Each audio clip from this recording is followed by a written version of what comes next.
Antologi Pembacaan Firman Tuhan yang Maha Kuasa.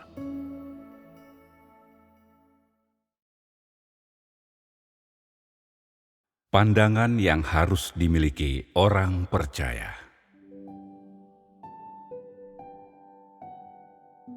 Apa yang diterima manusia saat ia percaya kepada Tuhan? Apa yang engkau ketahui tentang Tuhan? Seberapa jauh engkau telah berubah karena kepercayaanmu kepada Tuhan? Engkau semua tahu bahwa kepercayaan manusia kepada Tuhan bukanlah sekedar demi keselamatan jiwa dan kesejahteraan fisiknya belaka, bukan pula sekedar untuk memperkaya hidupnya melalui kasih Tuhan dan lain sebagainya. Masalahnya, jika engkau mengasihi Tuhan demi kesejahteraan fisik atau kenikmatan sesaat, maka sekalipun pada akhirnya kasihmu kepada Tuhan mencapai puncaknya dan engkau tidak meminta apapun, kasih yang engkau cari ini tetap bukan kasih yang murni, dan itu tidak berkenan di hati Tuhan. Orang-orang yang menggunakan kasih kepada Tuhan untuk memperkaya kehidupan mereka yang membosankan dan demi mengisi ruang hampa dalam hati mereka adalah orang-orang yang mencari kehidupan yang mudah, bukan yang berupaya sungguh-sungguh mengasihi Tuhan. Kasih seperti ini kasih yang terpaksa, pencarian kenikmatan emosional semata, dan Tuhan tidak membutuhkan kasih semacam ini. Jadi, kasih seperti apa yang engkau miliki? Apa tujuanmu mengasihi Tuhan? Seberapa besar kasih sejati yang engkau miliki bagi Tuhan saat ini? Kasih kebanyakan orang di antaramu adalah seperti yang disebutkan sebelumnya. Kasih semacam ini hanya mempertahankan status quo. Kasih semacam ini tidak dapat bertahan untuk selamanya ataupun berakar dalam diri manusia. Kasih semacam ini bak bunga yang tidak menghasilkan buah setelah mekar dan kemudian layu. Dengan kata lain, setelah engkau terlanjur mengasihi Tuhan dengan cara seperti itu dan tidak ada yang membimbingmu dalam perjalanan berikutnya, engkau akan jatuh.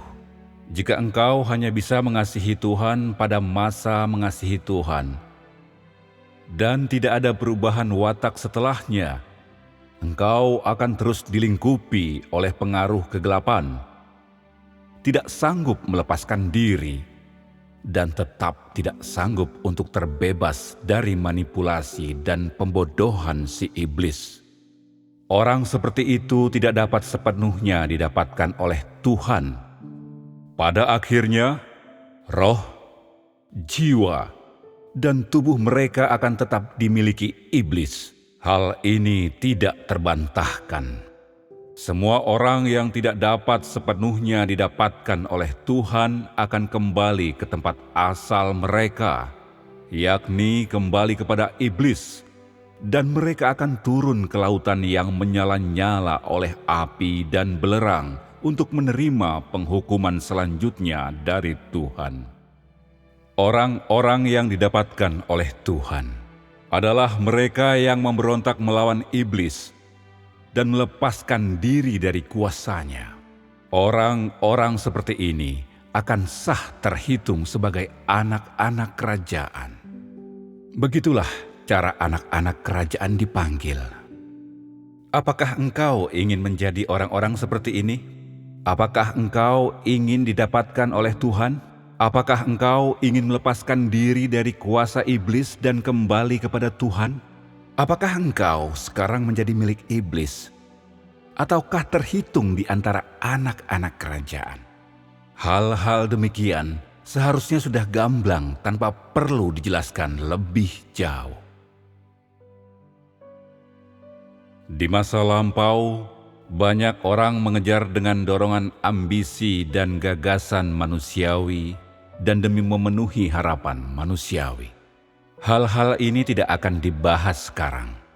Kuncinya adalah menemukan langkah praktis yang akan memampukan setiap orang dari antaramu untuk mempertahankan kondisi yang normal di hadapan Tuhan, dan untuk secara perlahan terbebas dari belenggu pengaruh iblis, sehingga engkau dapat didapatkan oleh Tuhan dan hidup di bumi seturut dengan apa yang dikehendaki Tuhan darimu. Hanya inilah cara untuk memenuhi keinginan Tuhan. Banyak orang percaya kepada Tuhan tanpa tahu apa yang menjadi keinginan Tuhan dan apa yang menjadi keinginan iblis. Dengan dungu dan buta, mereka percaya dan mengikuti orang-orang lain sehingga mereka tidak memiliki kehidupan Kristiani yang normal. Mereka tidak punya hubungan yang normal dengan orang lain, apalagi hubungan yang normal dengan Tuhan. Dari sini dapat dilihat bahwa ada banyak masalah dan kesalahan manusia serta faktor-faktor lain yang dapat merintangi kehendak Tuhan. Ini cukup untuk membuktikan bahwa manusia belum menempatkan dirinya di jalan yang benar ataupun mengalami kehidupan sejati.